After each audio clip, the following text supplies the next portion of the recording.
sur les réseaux sociaux no sunu yenn naataango yi di moquer ci Sénégal sur la situation dinañ ñëwaat ci yow alors président concernant li nga xamante ne moom moo di tweet wi Madiambal Diagne def jëm ci accord yi nga xamante ne daanaka ñoom ñoo yem ci président bi mu signé ak le PM aussi. waaw non je pense que loolu tamit peut-être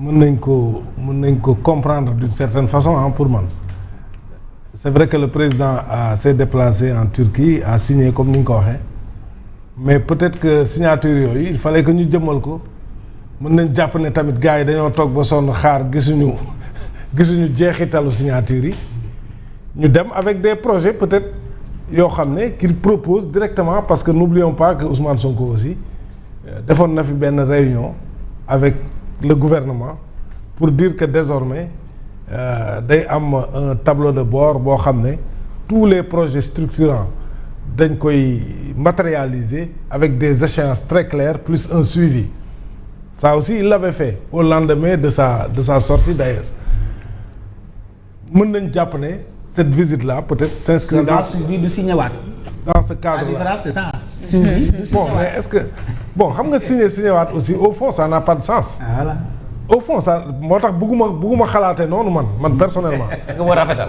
non du rafetal mais même les Turcs non même ñun suñu Sénégal bu fekkee ni ñun dañuy fo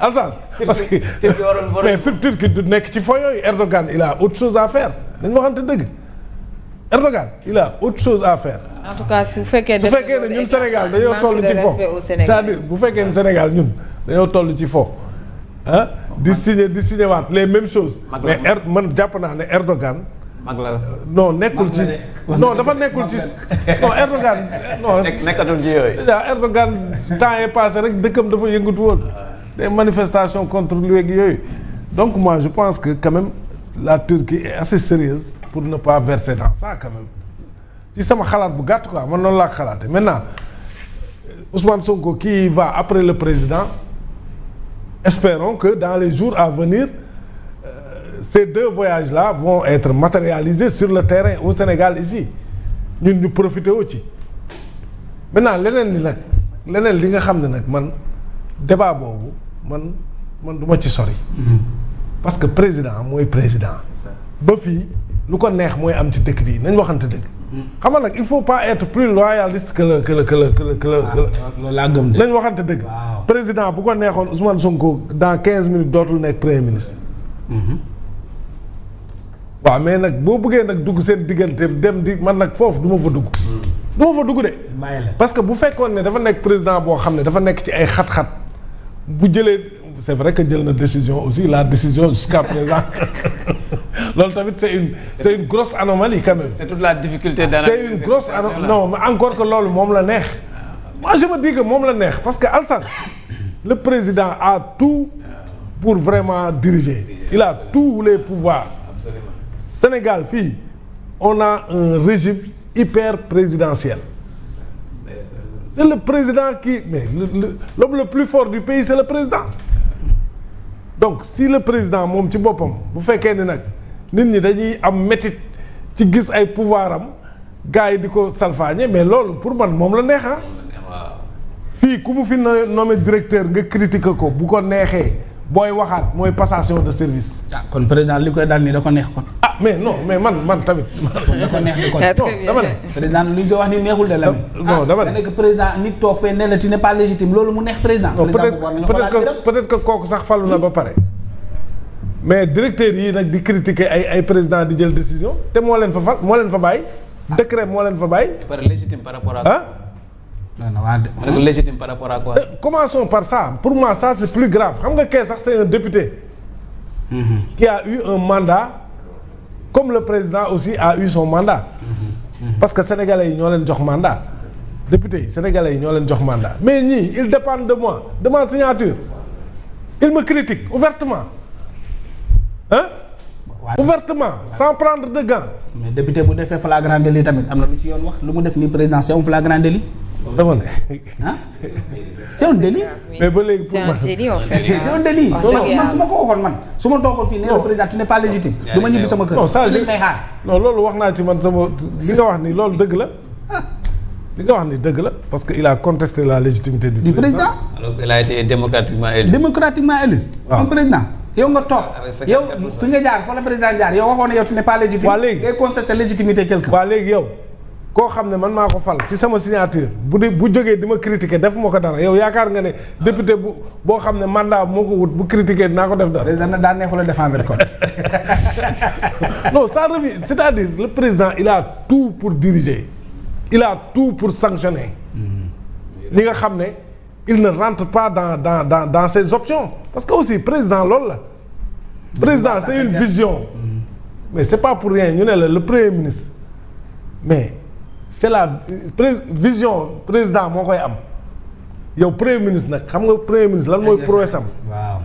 mettre en marche la vision du président pour que ça soit palpable loolu mooy premier ministre matérialisé. il va s'appuyer sur des ministres et des directeurs affaire bi loolu la di mais tout passe par la vision du président moom mi nga xam ne mais c'est le dépositaire de la légitimité moom lañ fal tous les autres ils dépendent du président parce que président la ñuy fal mu fal premier ministre proposé mook président ñu fal gouvernement ak premier ministre ak président falaat ay DG parce que affaire bi noonu la pour que li muy liggéey li président di xalaat gouvernement ñu mën ko doxal ba nga xam ne dina wàcc ci DG yi mais su fekkee ni yow. da nga nekkul ci schéma boobu nag. waaw nekkoo ci schéma boobu mais je te dégomme. loolay problème bi schéma boobu nga nekkatul de.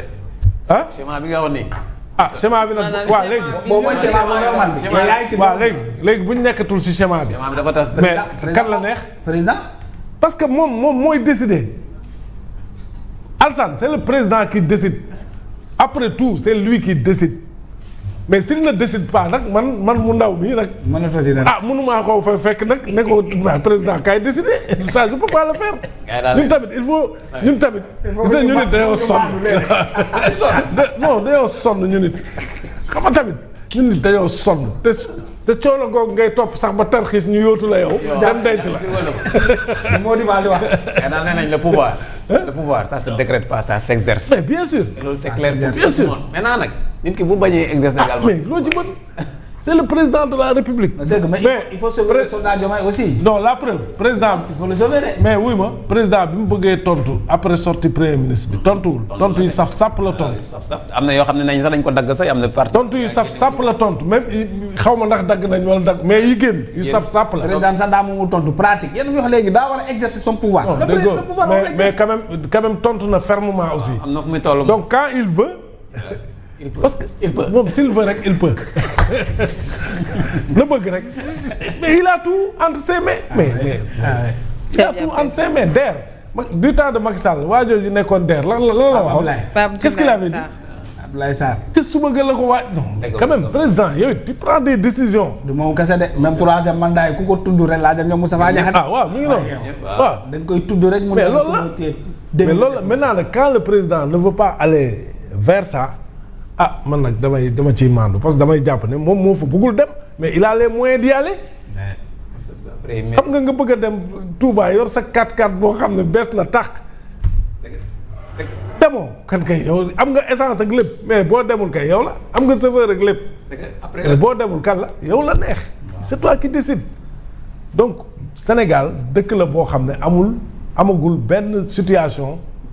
qui compromet le président wala qui lie le président wala qui empêche le président d'exercer ses pouvoirs loolu amu fi. moom la def. li fi am nag mooy lépp lu fi waay def moom moo la ko concéder c'est ça la vérité lépp lu fi waay def moom moo la ko concéder parce que bu ko neexee à la minute il l'arrête c'est ça la vérité parce que il a tous les moyens pour le faire. Sonko lu mu garaaw bu bëggee dem président bi téye avion bi du dem.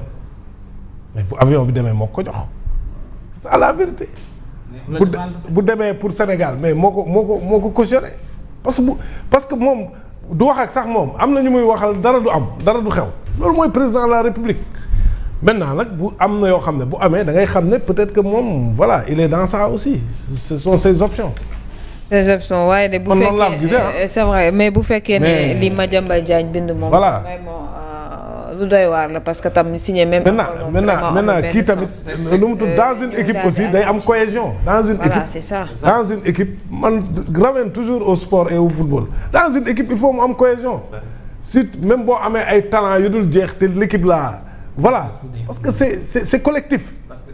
parce que même dans un gouvernement c'est collectif. état tamit c'est collectif il faut que li président bi xalaat mën a wàcc ci premier ministre bi wàcc ci ministre ba wàcc ci DG yeeg ñeneen ñi gën a sori administration bi mais su fekkee ne amul cohésion kii day def jaar fee kee jaar fële résultat tamit du am c'est ça aussi la vérité. résultat du am. parce que le travail il doit être collectif mais su fekkee ni chacun joue ci benn portion boo xam ne il veut montrer ses talents propres. mais après du am jeexital ci dëkk bi c'est ça aussi la vérité. il faut que lépp tout soit coordonné. très bien Assane. non c'est que il faut mu clair quoi.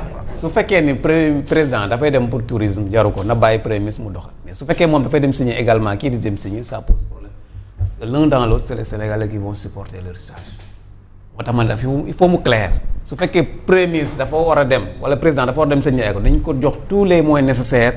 à travers li nga xam moom la Sénégal bëgg ñu travaille un dossier bien ficelé jox ko bu demee mu signé. xam ne lii la. voilà Sénégal mooy engagé Sénégal bu fekkee moom dafay dem pour leneen ñu bàyyi premier ministre boo xamante ne moom mën na dem bu fekkee moom moo mën a dem mais mënuñu continuer situation bi parce que après yii lay indi quoi c'est-à-dire après une désorganisation totale ci li nga xamante ne mooy ci fonctionnement suñu administration et malheureusement on sait même pas qui fait qui et qui fait quoi et du indi benn rationalité parce que li ma la wax ni aujourd'hui accords yi ñu signé nii yëpp également après. Est-ce que cela va impacter ça d'ailleurs dans le vécu des Sénégalais? parce que pour man dama xamul lan la ci Sénégalais yi bi du dara Sénégalais yi duñ ci gis seen bopp. parce que voyagé nañ la vérité aussi voyagé nañ fi à maintes reprises. gisaguma voyage boo xam ñëw nañ fi rek ñu ne voyage bi ñëw nañ ne indi nañ résultat bi lancé nañ commencé nañ travaux yi. amul de. parce que loolu la ñuy xaar ci voyage yi. on n'attend pas qu'ils aillent pour signer des accords wala dem di ay mais non su ñuy demee dañu war a am ay accords yoo xamante dañ ko war a échelonné nga xam dañu am date ñu ne fii léegi 2 mois de wala 1 mois dañ tabax benn usine bu am lii dañ ko yóbbu fii dina am lii voilà mais mënuñu nekk nii voilà ci. si wàll boobu ñu desandi ak houle bi nga xamante ne dafa frappé côte sénégalaise bi gis nañ Thiaroye-sur-Mer kër yu bëri nangu na ko Yaraax également ñu nekk ci ay jafe-jafe yooyu itam di ñëwaat rek mbirub changement climatique yi ak jafe-jafe yi nga xamante ne ñu ngi ko ciy nemmeeku. lii yëpp en tout cas gars yi annoncé woon nañ ko man damay suivre benn compte la Facebook benn naar la xaw ma il est très net dans ce qu'il